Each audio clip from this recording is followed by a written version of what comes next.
जगन्नाथ भक्ति कैसे करें। एक बहुत छोटे से गांव में एक अत्यंत गरीब लेकिन श्रद्धालु महिला रहती थी। उसका नाम शांति गौरी था। उसके जीवन का एकमात्र सहारा उसका छोटा पुत्र राघव माधव था। शांति गौरी का हृदय भगवान जगन्नाथ जी की भक्ति में पूरी तरह डूबा हुआ था। हर दिन वह अपने बेटे के साथ बैठकर प्रभु का नाम जपती और उनकी कहानी कथाएं सुनाती। शांति गौरी के पास धन नहीं था, लेकिन उसके मन में अटूट विश्वास था कि जगन्नाथ जी अपने भक्तों की सच्ची पुकार अवश्य सुनते हैं। एक दिन उसने सुना कि पूरी धाम में भगवान का भव्य रथ यात्रा उत्सव होने वाला है। उसका मन हुआ कि अपने पुत्र के साथ वहां जाकर प्रभु के दर्शन करे, लेकिन उसके पास यात्रा के लिए रुपये पैसे नहीं थे।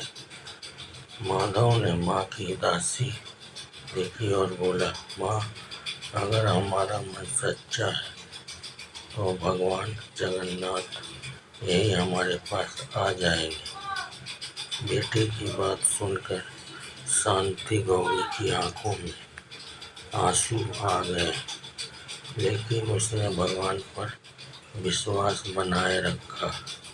अगले दिन उसने घर में जो थोड़ा सा आटा था उससे रोटी बनाई और प्रेम पूर्वक भगवान को भोग लगाया। उसने मन ही मन कहा, हे प्रभु, मैं आपके पास नहीं आ सकती, लेकिन आप तो सर्वव्यापी है।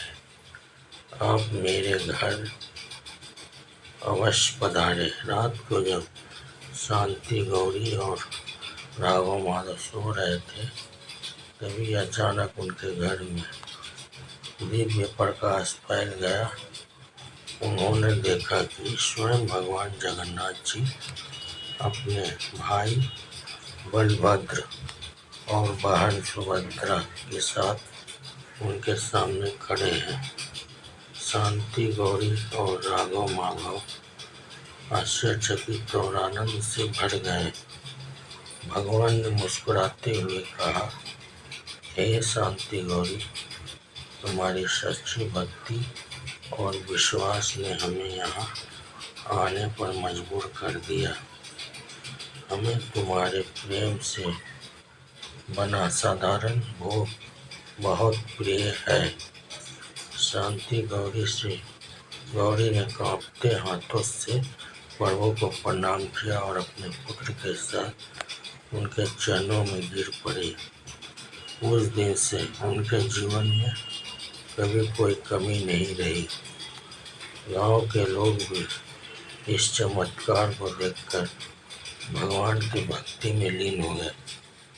इस कथा से हमें यह शिक्षा मिलती है कि सच्ची भक्ति में शक्ति होती है।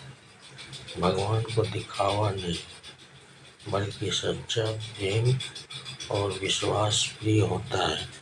जो भक्त निष्कपट भाव से उन्हें पुकारते हैं, भगवान उनके पास स्वयं चले आते हैं। जय जगन्नाथ, जय जगन्नाथ।